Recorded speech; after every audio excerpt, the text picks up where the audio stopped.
Do you ever get scared during shooting, especially during those scarier scenes? When you saw the original for the first time, was there a scene that came out scarier than you had imagined? I didn't necessarily get scared while filming. What scared me most was when I read the script for the first time.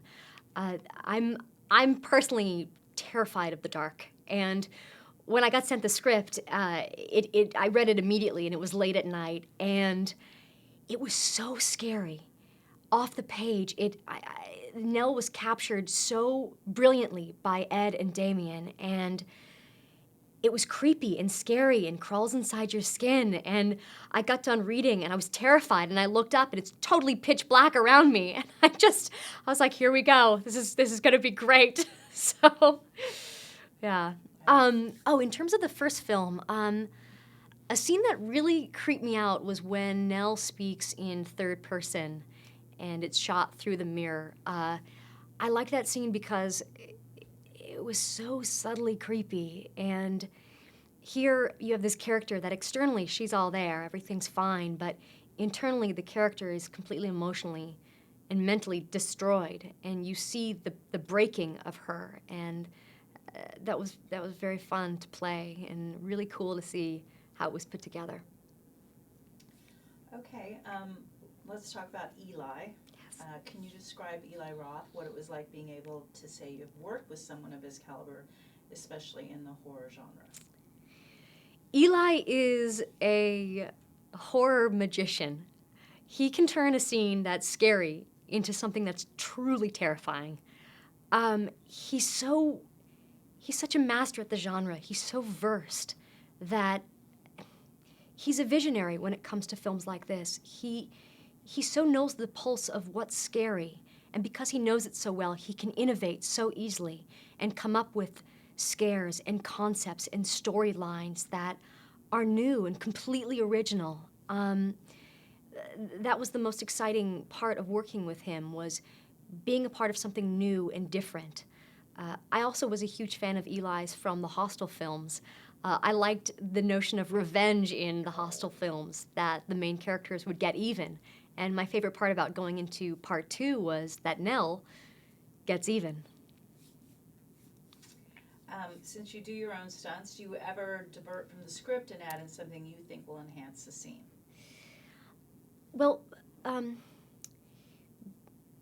physically, it's been fun to play with Nell. The audition for the first film required me actually getting exercised in the room and physically seeing what would happen with my body there. But the backbend was something I brought to the table and asked, is this usable? And they said yes. As far as working with Ed, it was very important to one-up myself from that backbend. And Ed and Eli and myself came up with that levitating backbend, which I think it was incredible to do, incredible to be a part of a stunt like that. That's the thing with Ed sets and Eli and everybody at Strike Entertainment, was they have incredibly collaborative sets where if you have something that you want to try, a physicality that you want to try, it's welcome. It's a safe place to do it.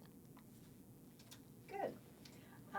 So, in the same vein as that, do you want to, is there anything you want to preview for part 2? You did mention the levitating backbend to fans of the first film without giving too much away. Well, in part 2, Nell gets even. I know that the first film was the last exorcism for Cotton Marcus, but the devil never has a last exorcism. Good. What do you like about Nell? What do you admire about her? I like Nell's fashion sense. She can take a punch. No,